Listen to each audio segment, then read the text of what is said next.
Hey friends, Pastor Bill Walden here, author of the book 31 Blunt Thoughts, Not So Gentle Encouragement for Dense Husbands. Why did I write that subtitle? Because I think it applies to me and it applies to you, or some of you at least. Hey, we're in this thing together. Hope you're doing well.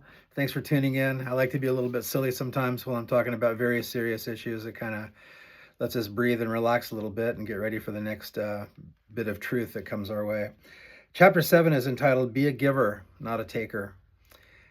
Husbands, love your wives, choice that we make, the way Christ loved the church, chapter 6, which talks about knowing how to love her, what's important for her, not just doing what's easy, but really being thoughtful in our love, prayerful in our love, deliberate in our love, and being proactive in our love for our wives.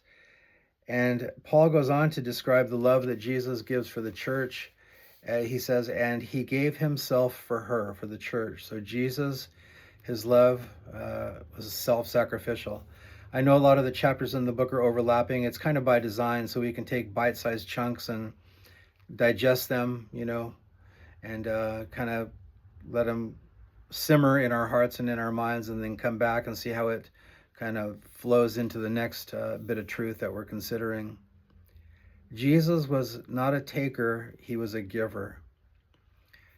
The Apostle Paul says in Romans chapter 8 that whom God foreknew, he predestined to become transformed and to be like his son Jesus.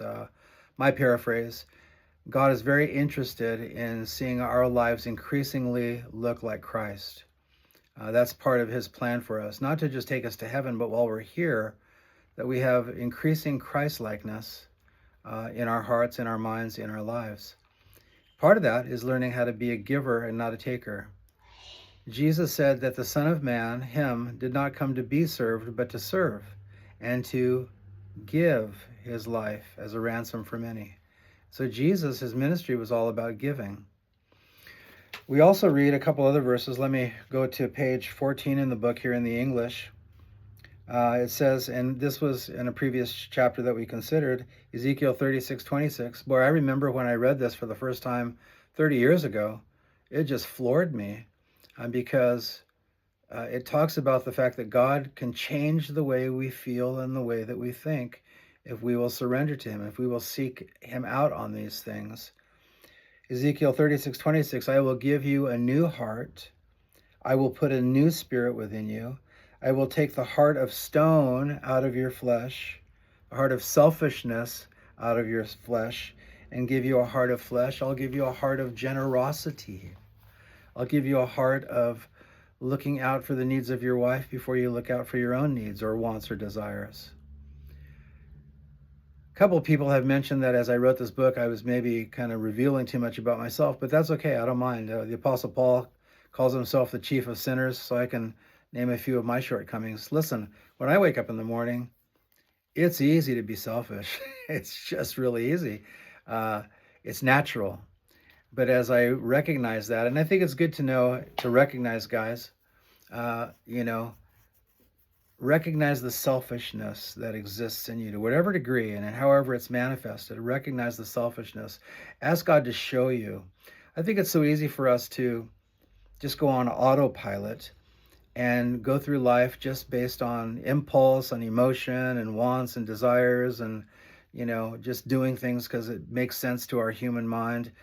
And so many times that can turn us into takers.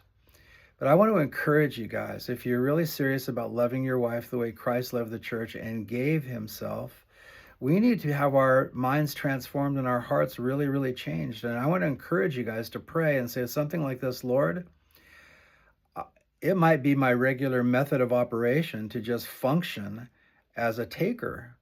And maybe, God, I've become so blind to it that I don't even realize when I'm doing it. But Lord, I want to surrender that to you. Would you please show me when I'm being selfish?